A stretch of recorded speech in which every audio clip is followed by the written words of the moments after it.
নমস্কার, দশরূপে দশভুজার এক নতুন পর্ব নিয়ে আমি পাপিয়া চলে এসেছি তোমাদের সামনে। আজকে আমি একটি নিরামিষ রেসিপি নিয়ে এসেছি। আজ যেটা তোমাদের আমি শেখাবো সেটা হচ্ছে কাঁচকলার কোপ্তা। আমি জানি অনেকজনেরই কাঁচকলা নামটা শুনলে মুখটা বড্ড বেজার হয়ে যাবে, তবে তোমাদের আমি এরকমই শেখাবো যাতে সবার ওই কাঁচকলা মুখটার থেকে যাতে এটা হয় সেই রকম। চলো, একটু বেশি জিনিস লাগবে, তবে দেখাচ্ছি কি কি লাগবে। এসো, এই দেখো, এর জন্য লাগছে কাঁচকলা। এটা তো যেরকম দেখছো না, একটু কালারটা কেমন লাগছে, তার কারণ হচ্ছে আমি খোসাটা ছাড়াইনি, তবে হাফ হাফ করে নিয়ে এটাকে একটু হলুদ আর নুন দিয়ে সেদ্ধ করে নিয়েছি। আর খোসাটা ছাড়িয়ে ফেলে দিয়ে তোমাদের কেন দেখাচ্ছি না সেটা আমি পরে বলছি। এটা তাহলে তো কাঁচকলা লাগলো। এরপর লাগছে আলু। আলুগুলোকে আমি জলে একটু নুন দিয়ে ভাপিয়ে নিয়েছি। আর লাগছে টমেটো পেস্ট। এটা হচ্ছে গোবিন্দভোগ চালের গুঁড়ো, যেটা আধ গুঁড়ো করে একটু, যাতে মানে একটু গোটা গোটা ভাঙা ভাঙা, যেটা একদম মিহি নয়। আচ্ছা, এবার লাগছে পোস্ত। এখানে 2.5 চামচের মতো পোস্ত আছে, 4 চামচের। এটা লাগছে নুন, চিনি, আর এখানে দেখো এটা হচ্ছে আদা, জিরে আর লঙ্কা গুঁড়ো পেস্ট, জল দিয়ে যেটা করি আমি এটা একসাথে করে নিয়েছি, আলাদা আলাদা যাতে না দেখাতে হয় সেই জন্যে। আর এর জন্য স্পেশাল একটা জিনিস আমি যেটা দেবো সেটা হচ্ছে একটু কিশমিশ আর কাজু বাদাম বাটা। যেহেতু কাঁচকলা তোমরা হাতে মুখ না বেঁকাও, তার জন্য একটু স্পেশাল করছি। আচ্ছা, আর লাগবে এখানে কটা গোটা কিশমিশ রয়েছে, ফোড়নের জন্য তেজপাতা রয়েছে, সাদা জিরে রয়েছে, আর এখানে দেখো লাগবে একটু কর্নফ্লাওয়ার, মানে চালের সাথে, চাল গুঁড়োর সাথে একটু কর্নফ্লাওয়ারও দেবো, আর আমুল মিল্ক পাউডার একটু, হলুদ তো লাগবে, আর এটা হচ্ছে গরম মশলা। আর রান্নাটা আমি করব ফরচুন সানফ্লাওয়ার অয়েলে। চলো দেখাই। এই দেখো, আমি এগুলো ছাড়িয়ে নিচ্ছি। এবার আমি তোমাদের একটা দুটো ছাড়িয়ে দেখাচ্ছি, দেখিয়ে তারপরে পরে করে বলবো। তবে আমি তোমাদের যে কেন খোসা শুদ্ধ দেখালাম সেটা আমি বলছি, যে নাহলে তো তোমরা ভাবতেই পারো যে আমি খোসা তো আগেই ছাড়িয়ে নিতে পারতাম। তার কারণ হচ্ছে এই যে খোসাটা আছে না, খোসার ভেতরে এই যে জিনিসটা, এইগুলোকে না ফেলে দেবে না, কারণ এতে প্রচুর আয়রন রয়েছে। তো খোসার এই দিকটা ফেলে দাও, কিন্তু ভেতরের এই জিনিসটা চেঁচে নিয়ে নেবে, এই জন্যেই তোমাদের দেখালাম। এই দেখো, কলার যেটা কাঁচকলাটা সেদ্ধ করা ছিল ওটাকে আমি একটু মেখে নিয়েছি। এবার এর মধ্যে কি কি মেশাবো দেখো। এই যে গোবিন্দভোগ চালটা ছিল গুঁড়োটা, সেটা দিলাম। তারপরে গোটা পোস্ত, আমি মনে হয় যখন তোমাদের দেখিয়েছি না তখন হয়তো না পোস্তটা বলেছি অবশ্য, হ্যাঁ গোটা পোস্ত, এটা এর মধ্যে মিশিয়ে দিতে হবে। আচ্ছা, একটু চিটচিটে ভাব আনার জন্যে, এটা যাতে আঁট ভাব হয় তার জন্য এটাতে দিলাম একটু কর্নফ্লাওয়ার। তবে তোমরা বলতেই পারো যে কর্নফ্লাওয়ারই যখন দিলাম তাহলে কেন আমি গোবিন্দভোগ চাল দিলাম। আসলে কর্নফ্লাওয়ার শুধু দিলে একদম নরম নরম খেতে হবে, কিন্তু সেটা আমার ভালো লাগে না, একটু মচমচে না হলে জিনিসটা ভালো লাগে না। এবার নুন দিচ্ছি এর মধ্যে, নুনটা তো আন্দাজ করে নেবে সবাই। নুন, তার সাথে চিনি,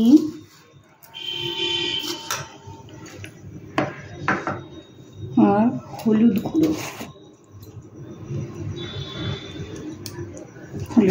দিলাম। এবার এই সব দিয়ে এটাকে মাখবো। এই দেখো, সব দিয়ে এটা মাখা হয়ে গেছে।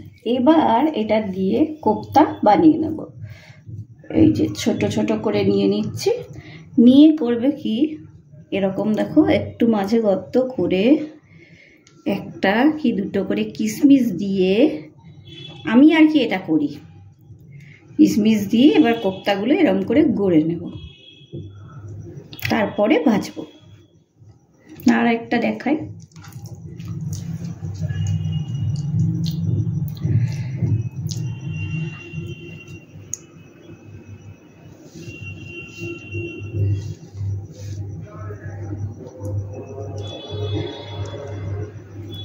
দেখো, কাঁচকলা হোক আর যাই হোক, বাঙালি সব রান্নাকে ইচ্ছা করলে প্রচণ্ড টেস্টি করতে পারে, এটা অন্তত আমি মনে করি। এই দেখো, গ্যাস জ্বালিয়ে নিয়েছি। এবার এতে সানফ্লাওয়ার অয়েল দিয়ে দিচ্ছি।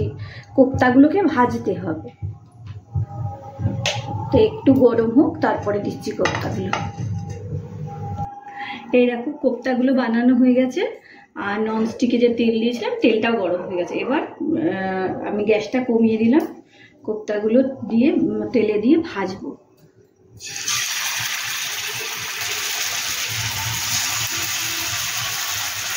তবে একদম বাড়িয়ে দেবে না, কারণ এটা হালকা করে রেখে একদম লো আর মাঝে মাঝে মিডিয়াম করবে ফ্লেমটাকে, নাহলে বাইরে থেকে পুড়ে যাবে।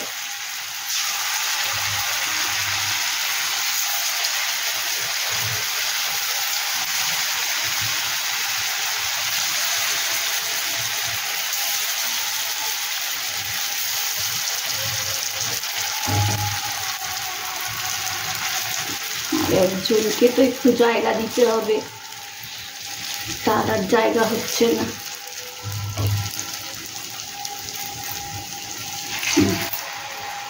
এইগুলো এবার ভেজে নেব। এই দেখো, কোপ্তাগুলো ভাজা হয়ে গেছে। এবার আমি এগুলোকে সব উঠিয়ে দিচ্ছি। এরপরে গ্রেভি করতে হবে। এই দেখো, সব তোলা হয়ে গেল এইগুলো কোপ্তাগুলো। আর কোপ্তাগুলোর মধ্যে তোমরা দেখতে পাচ্ছ কি জানি না, এই দেখো গোবিন্দভোগ চাল আর যেহেতু পোস্ত দিয়েছি, দেখতেও খুব সুন্দর হয়েছে। আর এটা আমি তো গ্রেভি বানাবো, তবে এটা যে যা টেস্ট হয় শুধু শুধু খাওয়া যায়। ঠিক আছে, এবার চলো দেখাচ্ছি। এবার দেখো, কড়াইয়ে তেল দিয়ে নিয়েছি। এবার এতে সাদা জিরে যে ফোড়ন, ওটা দিয়ে দিলাম। আর তেলটা গরমই আছে, কারণ যেটাতে কোপ্তাগুলো ভেজেছি ওই তেলটাই অনেকটা বেঁচে গেছে। আর এতে তেজপাতা দিয়ে দিলাম। এইবার এটার মধ্যে গ্যাসটাকে কমিয়ে নিয়ে এটার মধ্যে আলুগুলো, যেগুলো আমি একটু সেদ্ধ করে রেখেছিলাম, সেদ্ধ তো ঠিক না, গরম জলে একটু দিয়ে রেখেছিলাম, সেইটাকে দিয়ে দিচ্ছি।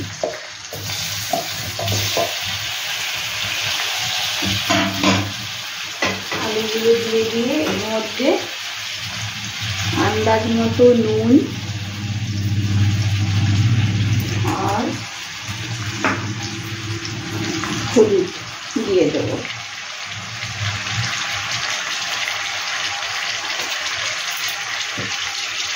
এবার এগুলোকে একটু ভেজে নিই। দেখো, আলুটা ভাজা হয়ে এসছে। এবার এর মধ্যে আদা জিরে আর লঙ্কার যে পেস্টটা ছিল এটা দিয়ে দিচ্ছি। দিয়ে একটু কষিয়ে নেব। তারপরে একটু হয়ে ভাজা ঘুরে গেলে তারপরে কাজু বাদাম আর কিশমিশের পেস্টটা দেবো। আচ্ছা, এবার এটা ভাজা হয়ে গেছে। দেখো, তেল ছাড়তে শুরু করছে। এবার টমেটো পেস্টটা এর মধ্যে দিয়ে দিলাম। টমেটো পেস্টটা দিয়ে এবার টমেটোটাও একটু ভাজা করবো, যাতে কাঁচা টমেটোর গন্ধটা চলে যায়। এই দেখো, টমেটোটা এবার এর সাথে মিশে গেছে। এরপরে কাজু বাদাম আর কিশমিশের যে পেস্টটা আছে এটা দিয়ে দেবো।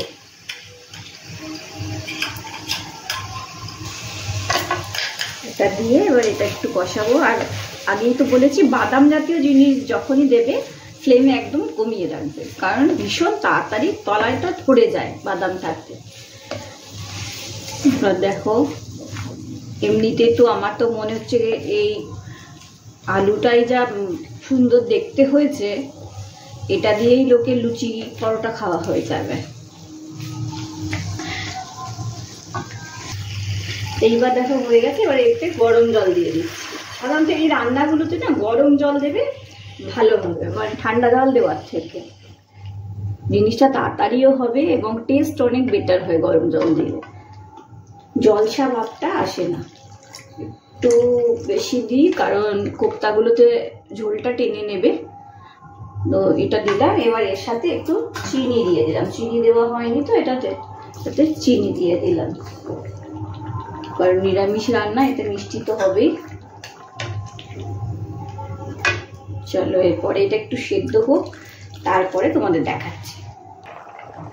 দেখো এটা প্রায় হয়ে এসছে। এবার এর মধ্যে আমি ওই যে আমুল মিল্ক পাউডার দেখালাম না, ওটাকে একটু গুলে নিয়েছি গরম জল দিয়ে, ওইটাকে দিয়ে দিচ্ছি। আর যখন এটা দেবো তখন ফ্লেমটা একদম কমিয়ে দেবো। এটা দিয়ে দিলাম, এটা মিশিয়ে এবার এর মধ্যে কোপ্তাগুলো দিয়ে দেবো। কোপ্তাগুলো এক এক করে দিয়ে দিই এর মধ্যে।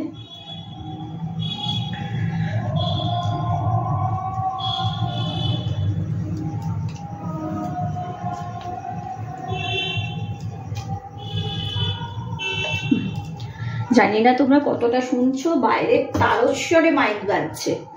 আসলে আমি যেখানে ফ্ল্যাটে থাকি এখানে মোটামুটি সারা বছর উৎসব এদের লেগেই থাকে আশপাশে। দেখো কোপ্তাগুলো এবার দিয়ে দিলাম। এবার ফ্লেমটা একটু বাড়িয়ে দিচ্ছি, লো থেকে একটু মিডিয়াম করে দিচ্ছি। আর এর মধ্যে এটা তো আর একটু হলেই হয়ে যাবে, আমি একটু শাহি গরম মশলা দিয়ে দিলাম রান্নার শেষের দিক একদম। আর একটু বাটার দিয়ে দিলাম, এতে ঘিও দিতে পারো, তবে আমি একটু রান্নায় বাটার দেওয়াটা পছন্দ করি। এবার এই আর একটু 2-3 মিনিট ফুটবে, তারপরেই হয়ে যাবে, নামিয়ে নেব। এই দেখো তৈরি হয়ে গেছে তাহলে কাঁচকলার কোপ্তা। দেখে বুঝতে পারছো নিশ্চয়ই খুব টেস্টি হবে। আর এবার থেকে যখনই কাঁচকলা নাম শুনবে বাড়িতে কেউ, তখন দেখবে না বাড়ির লোকে আর মুখ বেজার করবে, তখন সবাই কাঁচকলা শুনলেই মুখ দেবে হয়ে গেছে। তো চলো করে দেখো, ভালো লাগবে, সত্যিই ভালো খেতে হবে। আর বাঙালির বদনামও চলে যাবে যে বাঙালি তো পেট রোগা, শুধু কাঁচকলার ঝোল আর শিঙি মাছের ঝোল খায়। চলো তাহলে এটা শেখালাম যেটা, বানিয়ে দেখো। কোপ্তা সবাই জানো, তবে আমার সিস্টেমে একবার বানিয়ে দেখো কেমন লাগে।